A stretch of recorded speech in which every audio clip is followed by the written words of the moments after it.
Todo empezó con un silencio incómodo que gritaba más que cualquier titular, porque cuando las sonrisas desaparecen de golpe y nadie da explicaciones claras, el vacío se llena solo con sospechas. Ángela Aguilar, símbolo de tradición, disciplina y una imagen cuidadosamente construida desde la cuna artística, pasó en cuestión de días de ser la promesa intocable de la música regional mexicana a convertirse en el rostro de una historia que nadie quería contar pero que todos estaban esperando escuchar.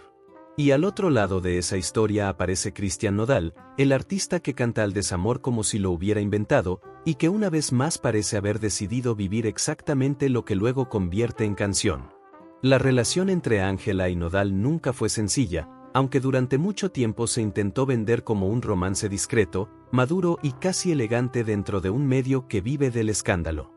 No era una relación exhibicionista, ni llena de publicaciones constantes, ni de declaraciones empalagosas. Eso, para muchos, era precisamente la prueba de que iba en serio.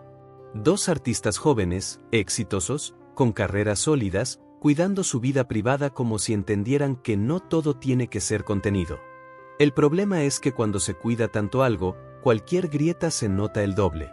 Los primeros rumores no surgieron de una foto comprometedora ni de una filtración directa, sino de algo mucho más inquietante. Cambios de actitud, ausencias, cancelaciones, miradas que ya no coincidían. Ángela dejó de mencionar a Nodal incluso cuando era natural hacerlo. Nodal, por su parte, empezó a mostrarse más errático, más distante, más rodeado de su equipo que de su pareja. Nada concreto, pero suficiente para que el público, que tiene un radar muy fino para estas cosas, empezara a oler problemas. Y entonces apareció el nombre que nadie esperaba escuchar, o quizás sí, pero que nadie quería pronunciar en voz alta. La violinista. Una integrante de la banda de Nodal, presente en giras, ensayos y escenarios, alguien que no estaba en el centro del foco mediático pero que, como suele pasar en estas historias, estaba demasiado cerca del centro emocional. No hubo comunicado oficial, no hubo confirmación directa, pero comenzaron a circular versiones insistentes de una cercanía que iba más allá de lo profesional. Miradas cómplices en camerinos, risas privadas en momentos que no eran tan privados, una química que algunos describieron como evidente y otros como incómoda de ignorar. En el mundo del espectáculo, las infidelidades rara vez se confirman con palabras. Se confirman con gestos, con silencios, con decisiones. Y aquí es donde la historia empieza a tomar un tono más oscuro para Ángela. Porque mientras los rumores crecían, ella optó por el silencio absoluto. Nada de indirectas, nada de aclaraciones, nada de desmentidos. Un silencio que algunos interpretaron como dignidad y otros como resignación. Lo cierto es que ese silencio contrastaba brutalmente con la narrativa que se iba construyendo alrededor de Nodal, que seguía adelante con su agenda, sus conciertos y su círculo, como si nada estuviera pasando. La idea de que Cristian Nodal hubiera sido infiel no sorprendió a todo el mundo. Su historial amoroso es público, intenso y a veces caótico. Relaciones rápidas, declaraciones grandilocuentes, rupturas igual de ruidosas. Para muchos, Ángela representaba una especie de pausa, una etapa distinta, más estable, casi redentora. Por eso, cuando comenzaron a circular versiones de una traición, el golpe no fue solo para ella, sino para la imagen de ese supuesto cambio. Como si el guión se hubiera repetido una vez más, solo que esta vez la caída parecía más cruel. Ángela Aguilar no es solo una cantante. Es una marca, una herencia, una narrativa construida alrededor del respeto, la familia, la tradición y la excelencia. Cada paso de su carrera ha sido medido, observado y validado por un público que la ve como algo más que una artista pop. Por eso, verse envuelta en un escándalo de este tipo, aunque no haya sido por una acción propia, resulta especialmente devastador. Porque en el imaginario colectivo, las historias no siempre distinguen entre culpables y víctimas. A veces solo buscan drama, y punto. Mientras tanto, la figura de la violinista empezó a adquirir un protagonismo incómodo. No por declaraciones suyas, porque no las hubo, sino por la narrativa que se fue tejiendo a su alrededor. Fotografías antiguas rescatadas, videos de actuaciones analizados fotograma por fotograma, comentarios antiguos reinterpretados a la luz del nuevo contexto. El Internet hizo lo que mejor sabe hacer, conectar puntos aunque no siempre estén unidos. Y en ese proceso, Ángela quedó relegada al papel más ingrato, el de la mujer que observa cómo su historia se reescribe sin su consentimiento. Hubo quienes intentaron minimizarlo todo, diciendo que eran solo rumores, que no había pruebas, que la vida privada de los artistas no debería ser materia de juicio público. Y en teoría, tienen razón. Pero la práctica es otra cosa. Cuando dos figuras públicas construyen parte de su narrativa alrededor de una relación, esa relación deja de ser completamente privada. No porque debiera serlo, sino porque así funciona el espectáculo.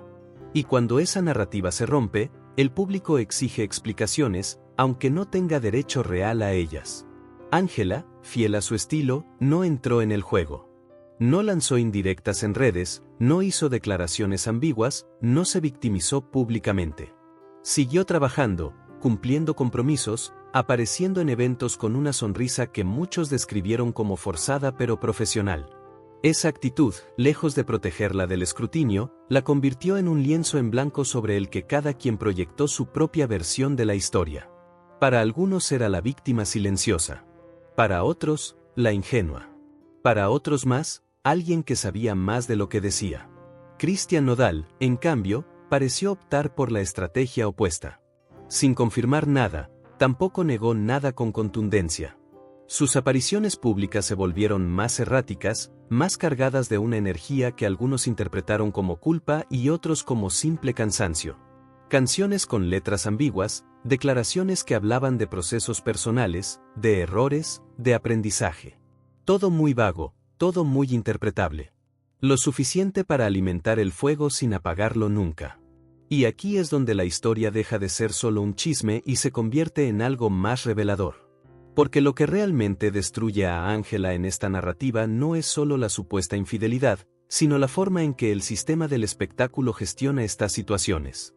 Ella pierde control de su historia mientras intenta conservar dignidad. Él mantiene el foco, incluso en medio de la polémica, porque el escándalo también vende.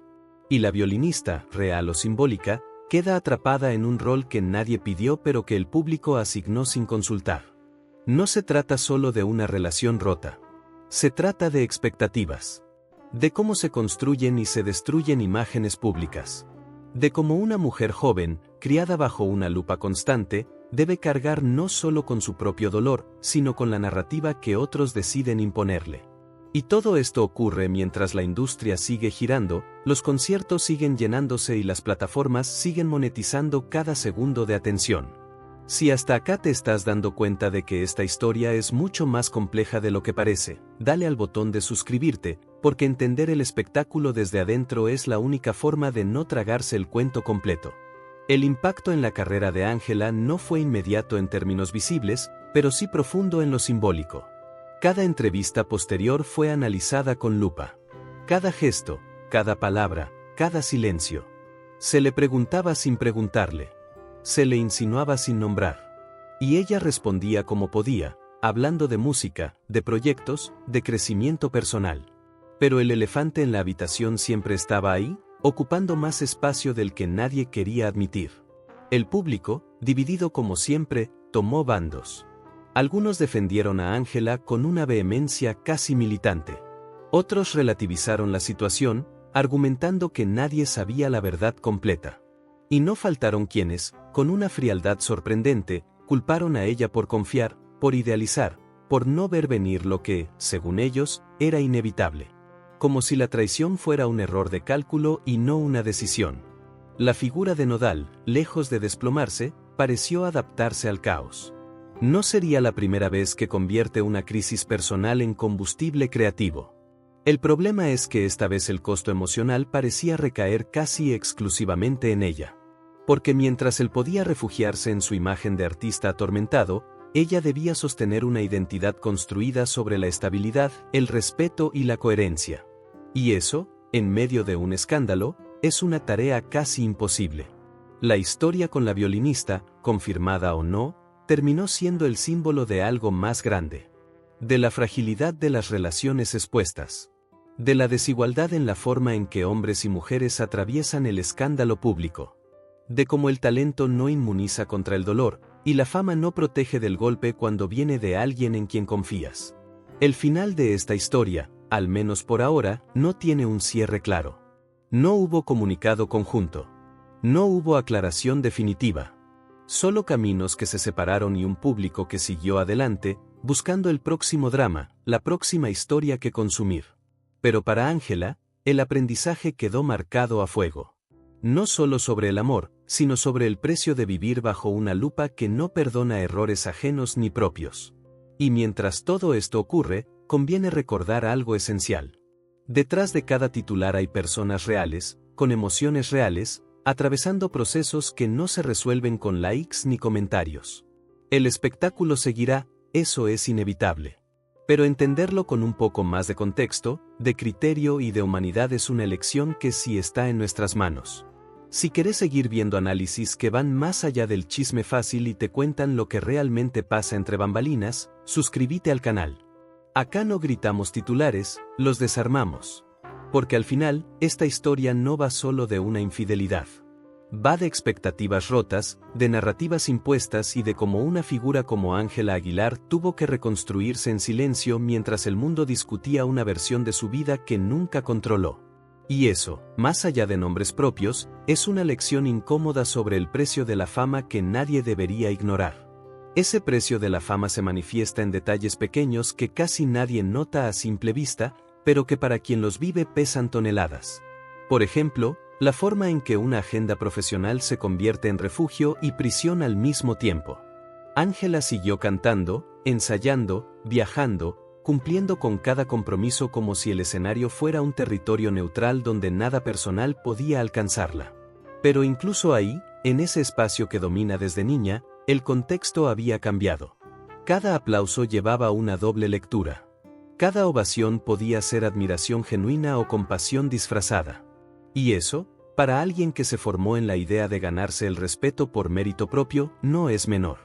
Los camerinos, que suelen ser espacios de intimidad y concentración, se volvieron zonas de eco. Cualquier comentario, cualquier broma, cualquier silencio prolongado podía interpretarse como una referencia indirecta a lo que estaba ocurriendo fuera de escena. No hacía falta que nadie preguntara nada. La historia estaba flotando en el aire, densa, incómoda, imposible de ignorar. Y Ángela, lejos de dramatizarlo, eligió una postura que pocos tienen la disciplina emocional de sostener.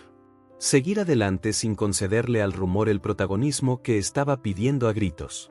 Esa decisión, que desde afuera puede parecer fría o distante, en realidad es una de las más difíciles. Porque implica renunciar a la posibilidad de controlar el relato de forma directa.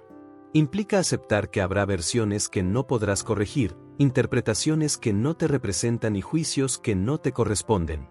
Implica confiar en que el tiempo, y no la confrontación, será el filtro. No todos pueden hacerlo. No todos quieren hacerlo. Pero en su caso, fue coherente con la forma en que siempre se mostró al mundo. Mientras tanto, el entorno mediático no se detuvo ni un segundo.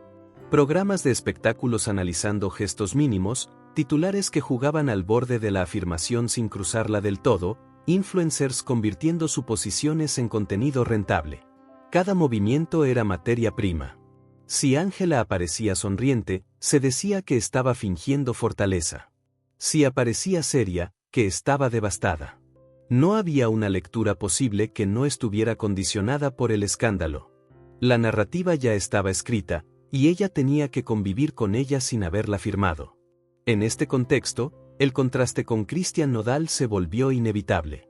No porque él estuviera haciendo algo explícitamente escandaloso en ese momento, sino porque su figura parecía absorber la polémica de una forma distinta. Su imagen pública siempre tuvo un margen más amplio para el error, para el desorden, para la contradicción. El artista intenso, impulsivo, emocionalmente caótico. Ese arquetipo, tan celebrado en la cultura popular, funciona casi como un salvoconducto. Se le permite caer, levantarse, volver a caer. Se le aplaude la vulnerabilidad aunque venga acompañada de daño colateral. Ángela, en cambio, cargaba con un arquetipo opuesto. El de la excelencia constante. El de la joven prodigio que nunca se equivoca, que representa valores, que sostiene una tradición. Y cuando alguien así se ve envuelto en una historia de traición ajena, el golpe es doble. Porque no solo se rompe una relación, se quiebra una expectativa colectiva. Y esa expectativa, aunque injusta, pesa. La figura de la violinista seguía funcionando como un punto de tensión permanente. No tanto por lo que se sabía, sino por lo que se insinuaba. Era el recordatorio constante de que las fronteras entre lo profesional y lo personal pueden volverse difusas, especialmente en contextos de giras, viajes y convivencia prolongada. No hacía falta una confirmación explícita para que el público completara el relato. Y en ese completarlo, se perdía de vista algo esencial. Que la mayoría de las veces, la verdad es menos cinematográfica que la versión que circula. Aún así, la ausencia de desmentidos claros no ayudaba. En el mundo del espectáculo, el silencio puede ser una estrategia, pero también se interpreta como una admisión implícita. Y ese es un juego peligroso. Porque una vez que la narrativa se instala, desmontarla requiere un esfuerzo enorme, y a veces ni siquiera es posible. Ángela parecía consciente de eso, y aún así optó por no entrar en el terreno de la explicación pública. Una decisión que habla más de carácter que de cálculo. En privado, según personas cercanas a su entorno, el proceso fue distinto. Más humano, más vulnerable.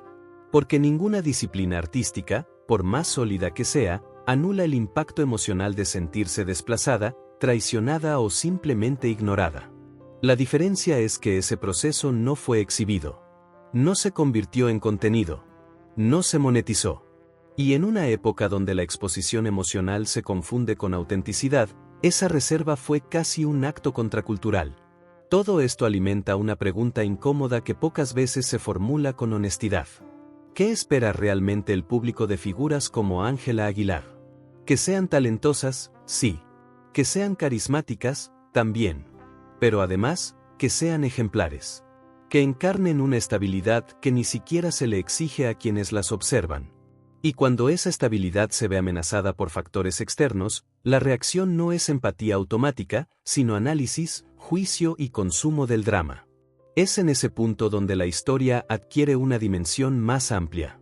Porque no se trata solo de una relación entre dos artistas jóvenes. Se trata de cómo se construyen y se destruyen símbolos en la cultura popular. De cómo una narrativa puede volverse una jaula. De cómo el silencio, lejos de ser vacío, puede ser una forma de resistencia. Ángela, al no responder al escándalo con espectáculo, obligó a muchos a enfrentarse a su propia incomodidad. Y eso, curiosamente, generó más ruido que cualquier declaración explosiva. Si estás siguiendo cada matiz de esta historia y te interesa entender por qué estas dinámicas se repiten una y otra vez en el mundo del espectáculo, suscríbete. Porque cuanto más se rasca la superficie, más evidente se vuelve que nada de esto es casual. La tensión también se reflejó en el público que sigue a ambos artistas. Fans que antes compartían espacios virtuales empezaron a dividirse, a confrontar, a reinterpretar canciones antiguas como si fueran pistas ocultas de lo que vendría después. Letras que antes hablaban de amor ahora se leían como advertencias. Frases que parecían románticas se resignificaban como ingenuas. El arte, una vez más, era usado como espejo retroactivo para explicar una realidad que nadie conocía del todo. Ángela, consciente o no, quedó situada en una posición que muchas mujeres reconocen. La de tener que demostrar fortaleza sin parecer insensible. La de seguir adelante sin dar explicaciones, pero cargando con la expectativa de hacerlo con gracia. La de no poder mostrar enojo sin ser juzgada, ni tristeza sin ser reducida a ella. Un equilibrio imposible que solo se sostiene a costa de un enorme desgaste interno. Cristian Nodal, por su parte, continuaba siendo observado, pero desde otro ángulo. Cada gesto suyo era analizado en busca de señales de arrepentimiento, de confirmación, de culpa. Y esa búsqueda constante, paradójicamente, lo mantenía en el centro de la conversación. Algo que, en términos mediáticos, rara vez es negativo. El escándalo, aunque incómodo, mantiene vigente. Y esa es una de las verdades menos románticas de la industria. Todo esto ocurre sin que el tiempo avance, sin que haya un cierre, sin que la historia se resuelva. Es un presente extendido, un limbo narrativo donde las preguntas pesan más que las respuestas. Y en ese limbo, Ángela Aguilar tuvo que redefinir su lugar, no solo frente al público, sino frente a sí misma. Porque cuando una relación se rompe en privado, el duelo es íntimo. Cuando se rompe bajo los reflectores, el duelo se convierte en un acto casi político. El detalle más revelador de todo este proceso quizá no esté en lo que se dijo, sino en lo que no se dijo. En las entrevistas que evitaron el tema. En las canciones que no cambiaron de tono. En la continuidad de una carrera que no se detuvo para dramatizar una herida. Esa coherencia, tan poco espectacular, es justamente lo que más descoloca en una era acostumbrada al exceso. Y es ahí donde la historia vuelve a cerrar el círculo. No con un escándalo mayor, no con una confesión final, sino con una imagen clara. La de una artista joven que, enfrentada a una narrativa que no eligió, decidió no convertirse en personaje de su propio dolor. Decidió seguir siendo sujeto, no objeto. Y en un entorno que vive de devorar historias ajenas, eso es un gesto silencioso pero poderoso.